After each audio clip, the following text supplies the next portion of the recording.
All right, that's the global market action and opinion as well. How will these overnight cues impact our own markets? We have a research team joining in to tell you just that. The trade setup, the stocks that are likely to be in the news, and the action from the F&O space as well. We have with us Rima, Surbi and Mangalam. Hey guys, a very good morning to all of you. Looking very bright on a Monday morning, and happy Holi to all of you as well. Rima, let me come across to you first up. What is the market setup looking like today?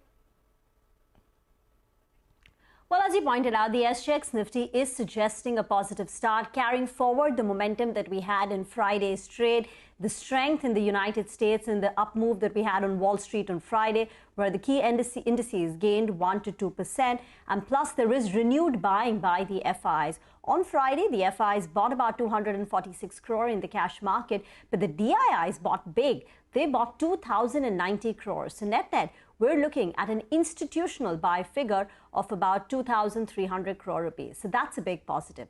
Also the fact that, China setting the GDP growth forecast for this year around 5% may dim some of the optimism of China because it's come in lower than what the consensus expectations are.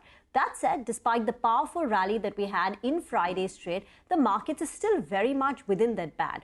What last move's price action is confirmed that maybe that low of 17,255 is an important low for our markets, at least in the near term. So that's where the support for our markets comes in. But at the upper end, remember the markets have been struggling to cross that 17,850, 18,000 mark. So that continues to remain a resistance level. This is going to be an important week when it comes to labor market cues from the United States.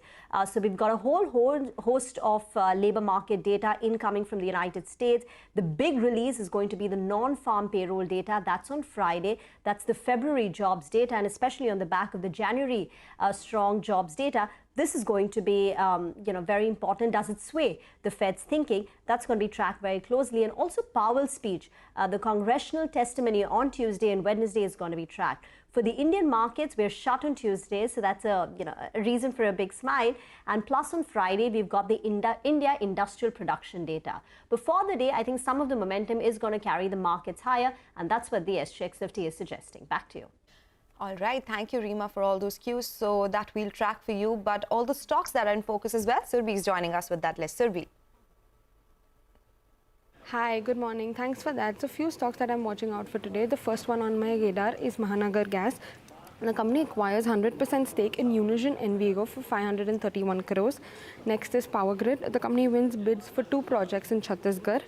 Indian Energy Exchange reports its monthly volume data, and for the month of Feb, the total volume is 8,200 million units. Next is Zydus Life. The company receives final approval from US FDA for the drug Vigabatrin. This is to treat refractory complex partial seizures. And lastly, Bajaj Electricals. The company wins orders worth 565 crores from South Bihar Power Distribution Company. Thank you, Surbi, for that list. And finally, let me go across to Mangalam, joining in with all cues from the F&O space. Mangalam.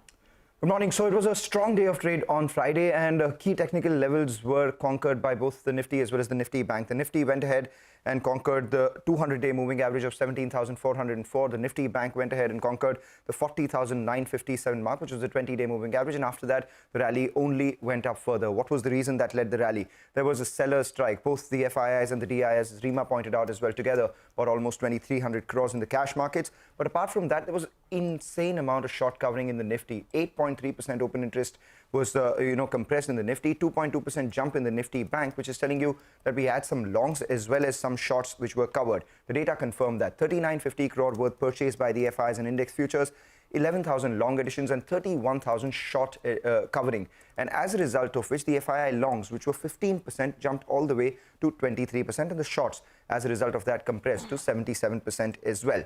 Apart from all of this, there was a fair amount of put writing as well. That's telling you that there would be a fair amount of support at the lower levels that we just talked about right now. The technical important parameters, 2.57 lakh puts written by the FIIs. They've written 17,500 put. They've written the 17,600 put.